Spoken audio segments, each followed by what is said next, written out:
সকলের ভালো, সবাই যাতে সুস্থ ভালো করে সবাই চলতে পারে, সবাই যাতে সুস্থ থাকে। রথযাত্রার পবিত্র তিথিতে মানবিকতার এক উজ্জ্বল দৃষ্টান্ত গড়ে তুললেন সমাজসেবী ও ভারতীয় জনতা পার্টির নেতা জয়দেব দাস। সারা বছর ধরে বিভিন্ন সমাজসেবামূলক কর্মকাণ্ডে নিজেকে নিয়োজিত রাখেন তিনি। এই ধারাবাহিকতায় এবছরও রথযাত্রা উপলক্ষে সাধারণ মানুষের জন্য বিশেষ খাদ্য বিতরণের আয়োজন করেন। 57 নম্বর ওয়ার্ডে জয়দেব দাসের উদ্যোগে খিচুড়ি, আলুর দম এবং পাঁপড় ভাজা বিতরণ করা হয়। এলাকার বহু মানুষ এই আয়োজনে অংশ নেন। কর্মসূচিকে ঘিরে ছিল উৎসবের আবহ। উপস্থিত ছিলেন পার্থ চৌধুরী, শঙ্করী দাস, রুদ্রনাথ সহ এলাকার একাধিক বিশিষ্ট ব্যক্তি।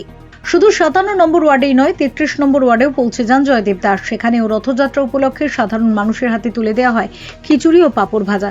অতিথিদের সঙ্গে নিজেও দাঁড়িয়ে থেকে যত্ন সহকারে খাবার পরিবেশন করেন তিনি। জয়দেব দাসের এই মানবিক উদ্যোগে খুশি এলাকার মানুষ। উপস্থিত সকলেই তার এই সমাজসেবামূলক কর্মসূচির ভূয়সী প্রশংসা করেন এবং ভবিষ্যতেও এই ধরনের উদ্যোগ অব্যাহত থাকবে বলে আশা প্রকাশ করেন। আমাদের এটা আজকে যে হয়েছে আমরা খুব খুশি। আমরা এলাকাবাসী মিলে সবাই মিলে আমরা আনন্দ করেছি।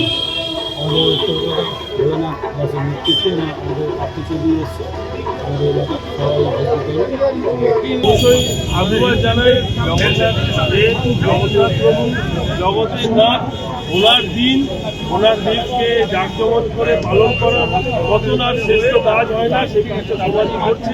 বেলেঘাটার প্রাণকেন্দ্র সিআইটি মনে করছে। আর এই প্রাণ কেন্দ্রে এত সুন্দর কাজ থেকে আমরাও আবার করে প্রাণ ফিরে পাচ্ছি, সনাতন ধর্মের জয় দেখতে পাচ্ছি। এই জগন্নাথ ভোগ বিতরণের আয়োজন করে আমি খুব খুশি। কি প্রার্থনা? সকলের ভালো, সবাই যাতে সুস্থ ভালো করে সবাই চলতে পারে, সবাই যাতে সুস্থ থাকে।